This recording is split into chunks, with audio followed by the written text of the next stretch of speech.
Welcome to Forge and Anvil, where we hammer out uncomfortable conversations to sharpen ourselves for the cultural, political, and spiritual war that we are living in. My name is Connor. I am host of this podcast. I am a husband, a father, and a follower of Christ Jesus, doing my best to represent him well wherever I go. This is a special live stream for those of you who caught our earlier stream. I'm joined by William Wolfe, a former member of the Trump administration and now head of the entire Southern Baptist Convention. So, William Wolfe, go ahead and introduce yourself to the audience for those who are not yet familiar. Yeah, well, just along with all the other Southern Baptist liberals that have been disavowing the fact that I don't speak for the entire Southern Baptist Convention, I too will disavow that. I am the founder and the executive director of the Center for Baptist Leadership, which is not an official organization of the Southern Baptist Convention. However, it is a Southern Baptist organization. It's comprised of Southern Baptists. I'm a Southern Baptist. We exist to help cultivate courageous and uncompromising Baptist leadership for the 21st century, seeking to revitalize the Southern Baptist Convention from within, defend it from those who seek its destruction, and to serve as a better Baptist voice in the public square. So while I do speak on behalf of many Southern Baptists who support our organization and share our views, I do not speak on behalf of the SBC, but I appreciate the new position. Awesome. Well, thanks for joining, William. Yeah, so I hit you up kind of last minute to do a bit of a reaction to the Trump vice presidential pick. And then, of course, my audience has not heard me give any commentary on the assassination attempt. So we've got a lot of things that we can discuss here. But you and I actually started the stream a little bit late because President Trump officially made his first real public appearance since the incident over the weekend. He appeared at the RNC looking great. Of course, he's got some bandages over his ear, but he appeared with Tucker Carlson, with JD Vance, his new VP pick, with Byron Donalds. I saw Donald Trump Jr. in the lineup and a few others there. So he was looking great. But William, what was your initial reaction to seeing Trump after this assassination attempt live and in person? Well, I thought it was great. It's great that he's there in person. It's great that he's attending and that he's already walking out. He was looking healthy, looking strong, other than the bandage on his ear. Great to see him shake hands with Tucker Carlson, stand next to his new vice president, JD Vance, as you said. So he's not actually speaking tonight unless they pull an audible while you and I are on this stream and he gets up on the stage. The energy from the crowd was palpable. They were cheering for him, chanting for him. They're glad he's there. And I think most of America are glad that he is alive and well. At least most decent people are. And it's good to see him back out in public. Yeah, I agree. So let's talk first a little bit about the happening over the weekend with the assassination attempt on Donald Trump's life. Obviously, Donald Trump survived. He really showed a lot more bravery than most men would under live fire. But tell us a little bit about where you were when you first heard the news. Yeah, well, I was coming out of Costco with my family. We had taken a late evening trip to Costco. We were sitting in the Costco food court, eating pizza and hot dogs as a family when it was happening. So I didn't hear the news immediately. And so we're on our way out and I'm checking my phone and can't believe what I'm seeing. Just couldn't believe it. It's one of those things that takes a second to process. Wait a minute. There was a shooter at a Trump rally. Trump was hit, attempted assassination. So my family had to sit in the car with me for about 15 minutes while I wrapped my head around the news and started engaging it. But it just goes to show you how everything can change in just a moment. We're all going about our lives doing normal things, and something major, catastrophic could happen at any time. And in this incident, unfortunately, somebody did lose their life. So that is major. That is catastrophic and tragic. But as a Christian, I believe God was providentially in control of that, as well as providentially in control of the fact that Trump was spared. And by extension, I believe the nation was spared from perhaps descending into severe chaos and violence, or potentially even a civil war. Yeah. One more inch and we could have been in complete turmoil right now. And that was prior to him doing a vice presidential pick. So really, I don't know what would have transpired had God not intervened. It really does seem as though, like you said, his hand of protection was on Donald Trump in that moment. And of course, we're praying for those who were injured. And we're, of course, praying for the family that lost a loving husband, loving father as well. So our condolences out to those families. I want to talk a little bit about just Southern Baptists and how the Christian community has been reacting. Because, of course, there's people much smarter than you and I that have given their analysis. There's people who have analyzed the video over and over again. And I'm not going to play the video tonight because I'm assuming everyone's already seen it by now, unless you're living under a rock, in which case get out from your rock and you can probably jump on the internet for 5 seconds and see the video of the assassination attempt on Donald Trump. But you, of course, run in SBC circles, and you and I both are pretty online in the Christian space. So what has been sort of the temperature of the room as far as your everyday churchgoer reaction, as well as everyday pastor? Yeah, well, Donald Trump has exposed a divide within the Southern Baptist Convention 8 years ago when he ran. And that divide that was already there, but was heightened and exacerbated and revealed by the presence of Donald Trump between your average Southern Baptist grassroots, normal member of a local church and many in the elite leadership class of the Southern Baptist Convention. The vast majority of Southern Baptist leaders at any institutional level, seminaries, the ERLC, online commentators, or people who spoke to ethics and politics in 2016 were very anti-Trump. They were never Trumpers. You want to do a fascinating exercise to see how people have shifted or how they've stayed the same. Go back and find the tweets when Donald Trump went after Russell Moore, because Russell Moore was going after Donald Trump, and he called him a nasty man with no heart and a bad representative of evangelicals. And all your SBC Big Eva guys jumped to Russell Moore's defense and defended him in spades. And 8 years now has shown that Trump was right. Russell Moore is a terrible representative of evangelicals. He couldn't even bring himself to name Donald Trump in the aftermath of an assassination attempt on Trump's life. Barack Obama even managed to name Donald Trump in his tweet when Russell Moore couldn't. If that doesn't make him a nasty guy with no heart, then I don't know what does.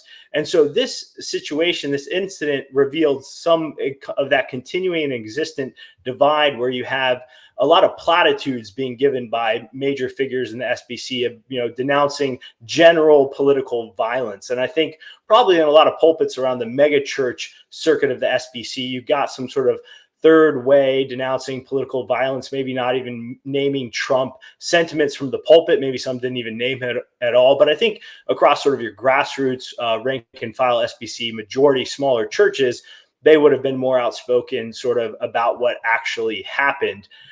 So I think that's sort of how it broke down in the SBC world. I mean, Dr. Mohler did have an op-ed on it. Andrew Walker had an op-ed on it at World. So we'll see. I think that the base is still with Trump, even while there's a lot of allergy from SBC elites on Trump.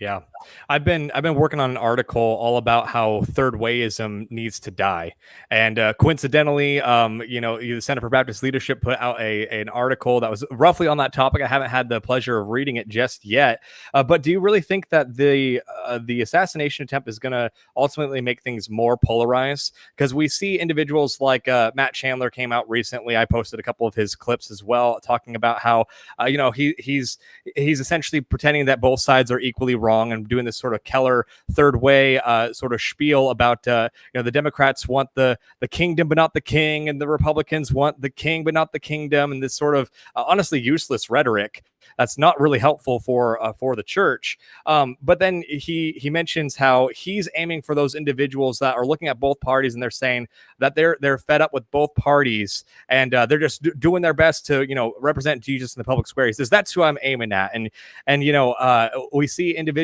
online that they say that they hate both parties. Right now, most of those individuals are the individuals that are either refusing to condemn the political violence, or some of them, and I'm not saying this is a person that Matt Chandler is necessarily advocating for, but like the leftist streamer Destiny has been all but I shouldn't say all, but he's been celebrating essentially the death of Trump supporters, and he's been calling essentially for more of this, and it's really disgusting. It's absolutely vile, but it seems like there is hardly a middle ground anymore, and I just view it like this is going to just continue to erode that. But what's your take on that?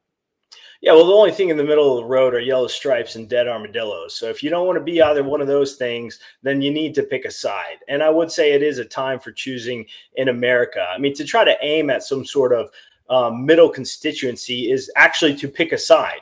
It's not to pick a side. It's to pick a side against conservatives and Republicans, and I guess to sort of pick a side against Democrats and liberals. But the way the moderate center always works is it actually has liberal leaning sensibilities. And that was really the whole grift and motive of third wayism, was to make the church safe for liberal blue sensitivities and sensibilities. And actually, please send me your piece over when you're done. I'd love to take a look at it. Mark Devine's piece at Center for Baptist Leadership today was particularly looking at the Mueller-Wilson engagement at NatCon through his lens of critiquing Keller third wayism, which Mark Devine is great on.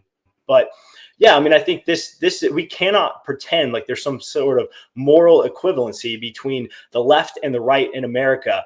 And I mean that in a broader sense than just Republicans and Democrats, or the Republican platform and the Democrat platform. I mean the broader movements, the sentiments that undergird the left and the right. And on the right, you still have a sense of conservatism, a sense of patriotism, a sense of love and respect for this country, for its customs and its heritage and its people, where the left is animated by a radical Marxist revolutionary sentiment that seeks to totally transform America. And at the backstop of all of their political beliefs is a justification for violence.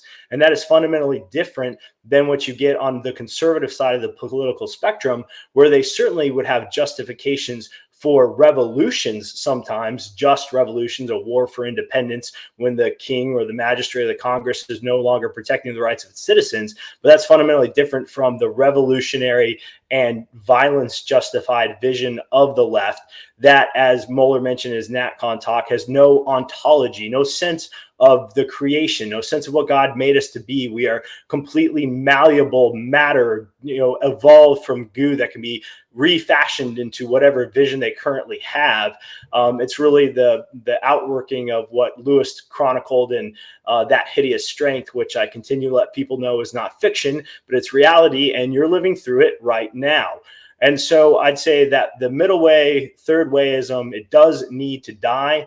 And conservatives and Christians in America need to pick a side in general. And I'd say when it comes to our current political situation, there's only one viable party for Christians in America at the presidential level, and that's the Republican Party. And we shouldn't be ashamed of that. We can try to make it better. We can try to change it. We can try to push them on policies, protecting life and marriage more and more. But that's where we are right now. Yeah, I completely agree. A recent saying that I heard that I've been trying to really keep in the front of my mind is reform what you can, destroy what you must, and build what you need. And right now, I think the Republican Party is in the category of reform what you can. And thanks to Donald Trump, we really have a pathway to do that. Now, of course, Donald Trump is an imperfect vessel, and so many individuals want to, throw out all the disclaimers. I'm kind of done doing that. But of course, I recognize that not everyone is where I'm at, not everyone's where you are at, but you were in the Trump administration. And something that I think people fail to do so often is they talk all about Trump's failings, but they never talk about his virtues. So can you talk for a brief moment about some of Trump's virtues? And then, of course, if you want to throw in any additional anecdotes of your time in the administration and why you're supporting him, feel free. Sure. Before I get to that, let me just very briefly sort of give a framework of what's at play in the Republican Party, because Trump's virtues, his beliefs play into this. Over the last few decades, there's been sort of three main factions in the Republican Party. There's been the neoconservative Chamber of Commerce, Main Street Republicans who are pro-intervention, pro-free markets to the extreme. They sort of worship at the altar of free markets. They worship at the altar of, U.S. being the policeman of the world. And they're not particularly socially conservative, but they certainly used evangelicals to have, power in the party. And then you have a second wing, and that's more your populist, working class, Buchananite wing. And they are not for unlimited free markets. They're for pro-American immigration policy, restriction immigration policy, pro-American trade policy, perhaps tariffs, things that keep manufacturing and jobs in the American on the American continent and in the American country. And those people, again, are not super focused on social conservative issues. The working class white individual in America, which is the base of that populist faction in the Republican Party, they are not nearly as honed in on, abortion and marriage and things like that as a lot of evangelicals are. And evangelicals are by and large usually a little bit of a social class above, a half, if not a full social class above sort of the populist base, the rural voters that pulled Trump across the finish line in 2016 in Wisconsin and Michigan and Pennsylvania and in the Rust Belt. And then you have the evangelicals. So you've got neocons, populists, and evangelicals, social conservatives, moral majority types, which we've never really been the ones steering the bus of the Republican Party. So what's happened over the last 8 years in particular, going from the ticket of, 12 years, going from the ticket of Romney and Ryan to Trump and Vance. Now it's the populists, the national populists who are driving the bus of the Republican Party. Now, social conservatives, evangelicals are still on that bus, Lord willing. We're not the ones driving the bus, just the way we weren't the ones driving the bus when the neocons were in charge. But I'll tell you this, I would rather have the national populists driving the bus than the neocons. And I'd rather be trying to make them care more about social conservative issues than evangelicals. So that was a framework to say, what I think of Trump's virtues are that he's been incredibly consistent is one. If you go back and watch tape of Trump, video of Trump on like Larry King Live in the late 80s, he's talking about pro-American trade, pro-American defense, pro-American immigration policies. That's what Trump has always cared about. He has a vision for making America great, making America a strong country that puts its citizens first. That's another virtue I think that Trump has that many neocons and quite frankly, even many evangelicals don't have, is they don't put America first. They put us last. Open borders, loving your neighbor means we need to allow sort of the third world population to replace the native population of America. That's not loving your neighbors. That's anti-Christian. And Trump is actually better on that issue than many evangelicals. So he's been remarkably consistent. He puts American citizens first. And then another one that we saw on display this last Saturday was his courage and his determination to lead, to stand in the gap. You can't teach courage. It's an instinct. It's a virtue. You can work to cultivate it, but it's not something that you can teach. And I think, quite frankly, Trump has more courage in the face of the American destroying regime that is facing us than many evangelicals do. And so I think those are all things that we can get behind. And in as much as the national populists are driving the party now in the Republican apparatus, we can try to work with them to help them care more and understand the need for, continuing to fight for life, continuing to fight for traditional marriage, those core and key issues for evangelicals. Yeah, well said. I think that was a great analysis. That's really helpful because to your point, evangelicals have not been driving the bus. I think that is well put. And you talk about the populists and JD Vance, to your point, he is someone that really falls into that working class populist kind of lane. So I've got a lot of thoughts on JD Vance, but I'll turn it over to you for your initial reaction to the JD Vance VP announcement. What's your take on Vance and the whole ticket as a whole? Yeah, well, when Trump won in 2016 and shocked America, shocked the world, shocked the evangelical elite class who couldn't imagine that their people would vote for him at an 83% margin because they certainly weren't going to. I, as a sort of original Trump supporter, when Trump came down the escalator, I was like, this is our guy, right? I love his message. As an original Trump supporter who always thought he was going to win, I offered some advice to people who were shocked. I said, here are 3 things you can sort of read to help process it.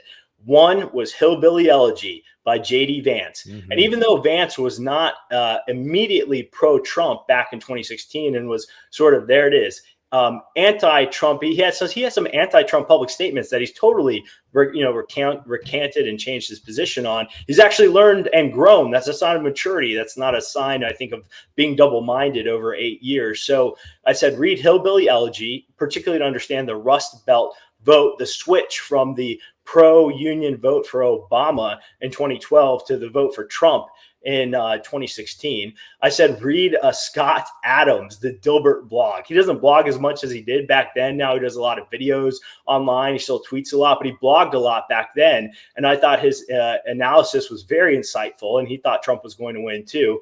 And then the third one was the Original American Greatness blog. So JD Vance and Hillbilly Elegy, the things that sort of encapsulate JD Vance's life and his trajectory and what he cares about, his values and his mission, have been, I'd say, a key part of the Trump agenda, the America First, Make America Great Again agenda for the last 8 years. And so I think it's great to see Vance on the ticket.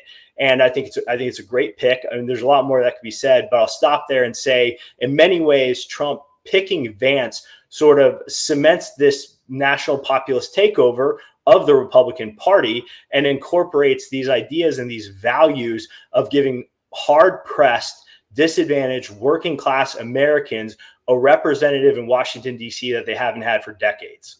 Yeah, I completely agree. Because ultimately when Mike Pence was picked, it was really to consolidate, the Republicans around someone that was maybe a little bit more polished, someone that they could get behind and not feel like they had to cringe at everything he said publicly. Because in 2016, I think Trump's way of speaking was just too offensive for evangelicals. I think that's changing.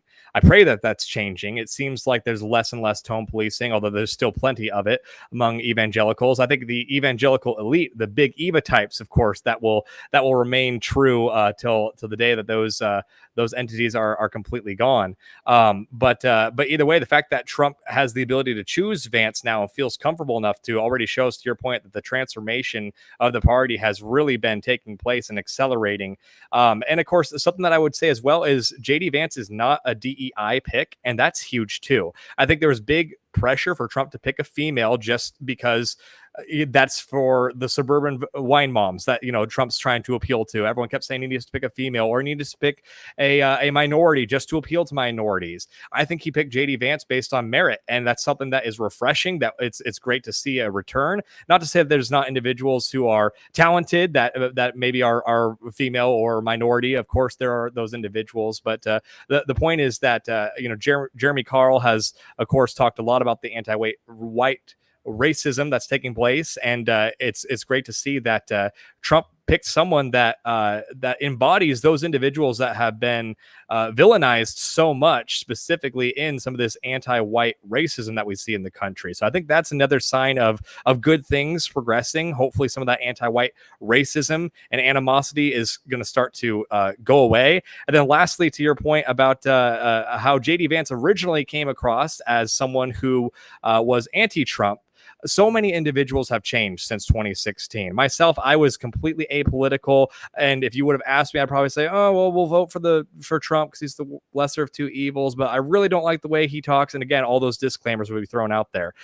Nowadays, there's none of that, and so that's really, I think everyone needs to have a lot of grace. And if you want to talk about VP selections going up against the top of the ticket, let's talk all about how Kamala referred to Joe Biden as a racist, guys, if we want to really pull that card. So ultimately, it doesn't matter. I think JD has publicly recanted, and I think that he is in lockstep with Trump's agenda now. And I'm excited to see someone so young as well. I think it's really a refreshing thing to see that JD has a long political career in front of him and could potentially be someone to carry on this movement after Trump is no longer on the scene. What's your take on that? Well, yeah, I mean, I think that's a big piece of it, is that Trump picked somebody to help cement his legacy and his vision. On the debate over JD Vance being picked on merit, I mean, I certainly think he's qualified. He is young. He is not as experienced as other people that Trump could have picked. So I think the pick is a combination of merit and a shared vision. Right. Yeah. So there were certainly more qualified Republicans or more qualified white men that Trump could have picked, but they don't necessarily share his vision, like Doug Burgum or Glenn Youngkin or people like that. So I think with Vance, we get this sort of unique pick of somebody who shares Trump's vision and is able to appeal to really what's become the new Republican base. I saw some data today which showed that Biden and Harris are still polling much lower against Trump than your generic down ballot R's versus D's. The down ballot D's are polling better against their Republican counterparts than Biden Harris are polling against Trump. What does that tell us? It tells us that Trump is the one who excites the base. When we think of some of the midterm losses we saw during the Trump years, or even in the off Trump years now, 2022, which people were expecting to be this sort of big red wave. But I think one of the key factors there is that there wasn't any Trump on the ballot. And that also, Connor, just I think speaks to a real issue that the Republican Party has, which is that, until Trump came along and injected this new working class America first vision to the Republican Party, it was essentially dead in the water at the national level, particularly with the defeat of Romney and McCain in a post, George W. Bush world. And so Republicans need to wrestle with this, and down ballot Republicans need to find a way to appeal to these voters and bring them out even when Trump isn't on the ticket. That's something that's going to be an issue for Republicans in the future. And so if Vance does become somehow sort of the new standard bearer for this new remade Republican Party, maybe that will help keep some of the excitement. That said, also, I do think Trump is sort of just a unique political force that really tapped into this raw emotion of your average working class American, the forgotten man who felt like nobody really cared about them. And it's amazing Trump was able to do that, considering he's a New York billionaire. But he is a man of the people. That's sort of his populist streak to him. And that's what Republicans are going to need to harness going forward after 2024. Yeah, well said. And that's a helpful correction, because merit was perhaps not the best wording. Really, it's ultimately what JD represents that I'm really referring to here. It's the fact that he represents those overlooked individuals, especially talking about Appalachia. I mean, that's just the part of the country that is looked down upon by coastal elites, and has been for many decades. I want to talk a little bit about JD's recent comments on abortion, specifically the abortion pill, because, of course, a lot of our abolitionist friends are already upset about Donald Trump and some of his comments this year that he's made about abortion. And then, of course, JD came out there, and my opinion, he didn't handle that great. What's your take from an abolitionist perspective on some of those comments that JD has made? And is that a valid criticism to potentially withhold voting for the ticket? Yeah, well, so I'm not a card-carrying abolitionist, so I'm sure they'll be watching this and they'll be like, he doesn't speak for us, just like everybody else wants to say about me. So I don't speak for the abolitionists. All right, let's get that clear. And then, so JD Vance's track record on life, I don't think can be boiled down to this one clip where he speaks about the abortion pill. And I think he says inappropriate or unfortunate things. That's not the position that I would want to see him hold. But he's had other very strong pro-life stances and a general Republican pro-life voting record. And I believe he's even voted against increased IVF access before as well. I was seeing that today. I didn't verify that, but if the person who said that was accurate, then it's true. And so I also think that JD probably regrets those comments that he made. And I've actually heard information to that extent, and probably would not articulate the same answer again if asked again, which you probably will be asked again. I'll also say that we're living in the post-Dobbs world, and the pro-life establishment has really failed to prepare us for the post-Dobbs world and the innovations of things like mail order access to the abortion pill all across our country. The abortion industry is bloodthirsty and desires to continue to give women the opportunity to kill their preborn children with no repercussions whatsoever and make that as accessible as possible. The Democrat position on abortion used to be safe, legal, and rare, and now it's anytime, all the time, up until birth. And so we have to pivot to these new strategies to fight to protect life. And I do think a lot of Republicans they're certainly not there, particularly on IVF or on the abortion pill where we would want them to be. So we have a lot of education to do. We have to raise awareness on these issues. And I don't think it's fair for the most committed pro-lifers or abolitionists to expect this from these politicians who really haven't been briefed along these lines to think through this clearly. That said, I hope that JD hears from the pro-life movement, hears from the abolitionists, meets with Dusty Devers, and gets a rundown on why he needs to be stronger on this issue. And I hope that Trump will be stronger on this issue too. But we sort of continue to live in the aftermath of the sort of fog of war of having pulled down Roe v. Wade and now fighting state by state with still some federal issues at play. And we just have a lot of work on this issue going forward. Of course.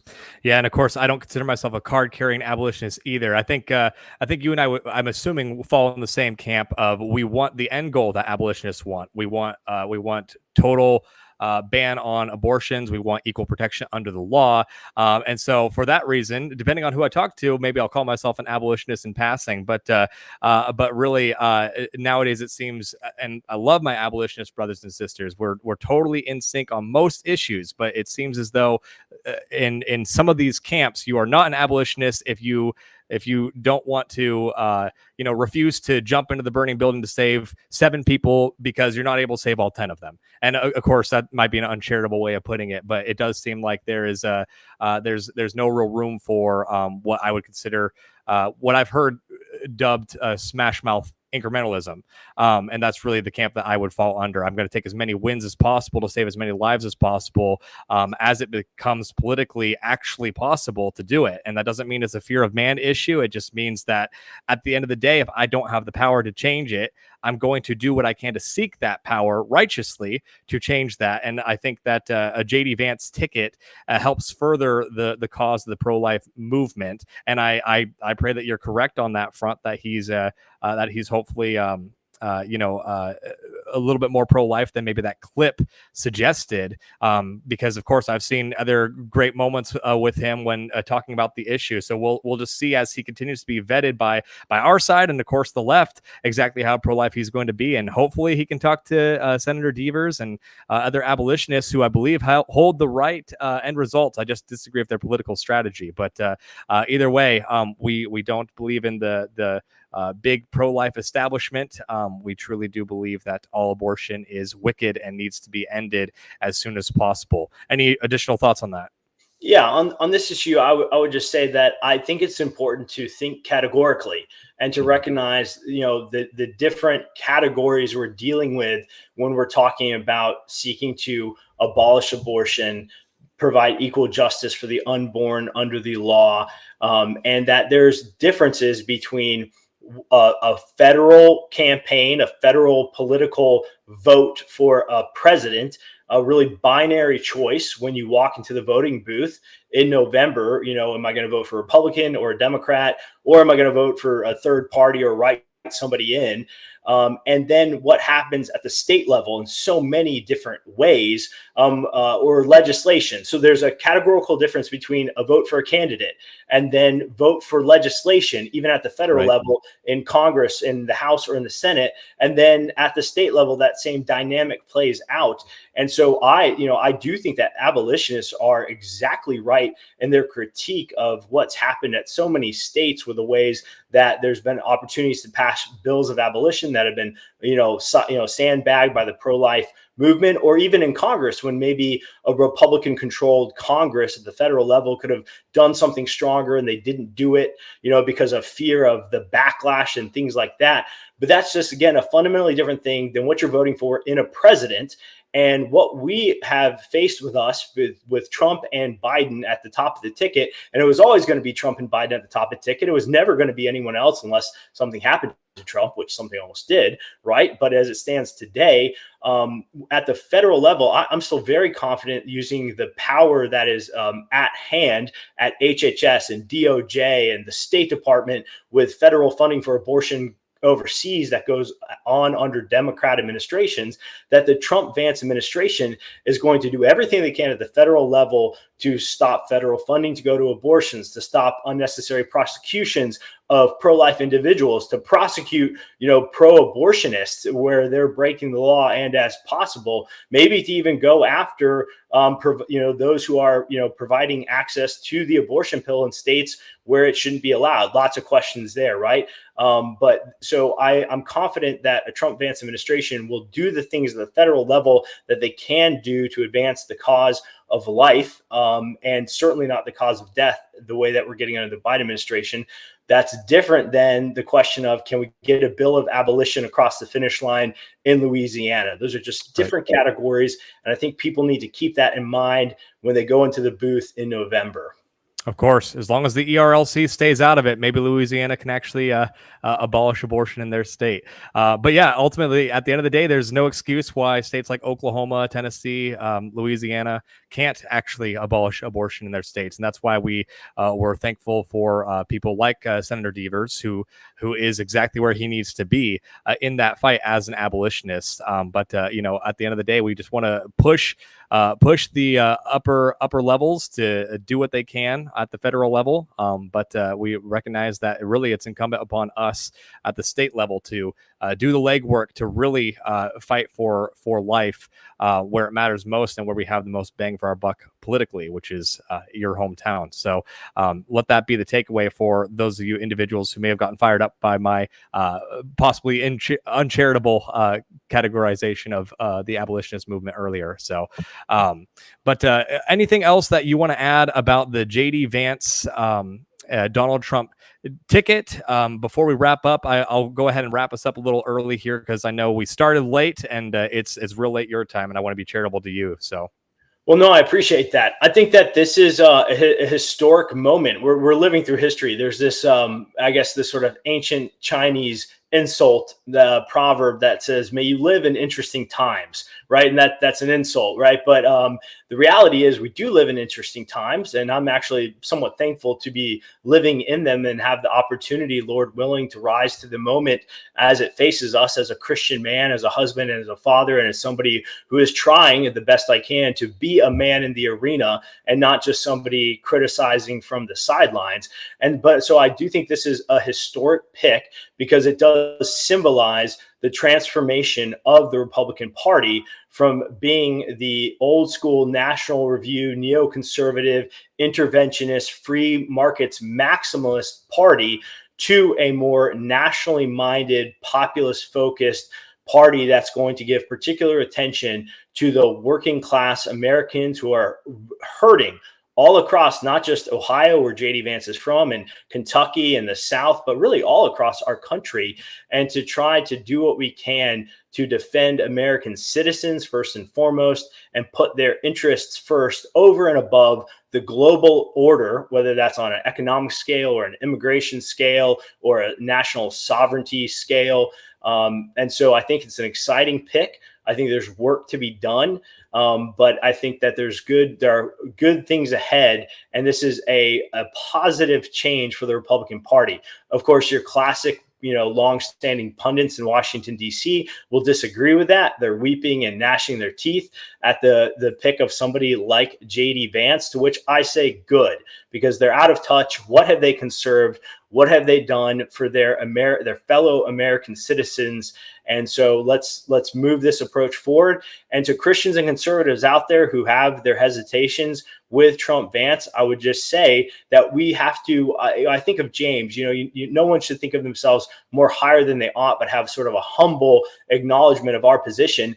Evangelicals need to recognize we're not driving the bus. The neocons were driving the bus. Now MAGA is essentially driving the bus, but I do think they'll be more friendly to us. And we want to try to work with them and get them to understand that you shouldn't take the evangelical vote for granted. You need to prioritize the bedrock of the society that you want to make better, right? We can have better economic policies, better trade policies, better immigration policies, but we absolutely need to defend marriage and defend life, right? So that's critically important. That needs to all go together. And I'll tell you this, Connor, if we can find a future where all of that comes together, strong commitment to traditional marriage and against the radical LGBT agenda, strong commitment to the sanctity of life, seeking to abolish abortion, protect every preborn American citizen, strong commitment to America first, trade, economic, and foreign and immigration policies, then the 21st century might just be the best century that America's experienced yet.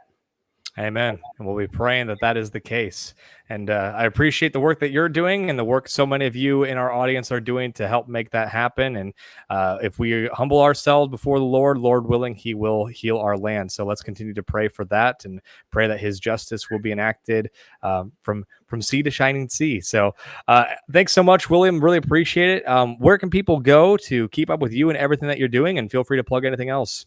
Yeah, thanks, Connor. And I appreciate that ad there, because even as I was finishing rattling off the policy agenda, which I was focusing, I thought, well, we need the Lord, right? We need the good policies. That's what I call the fight for reform or renewal in America. But we absolutely need spiritual revival as well. So I pray that the Amen. Lord blesses us on top of all those good policies with an outpouring of the Holy Spirit, the advancement of the gospel, and transformed hearts and lives that are active in the public square. So that's absolutely necessary too.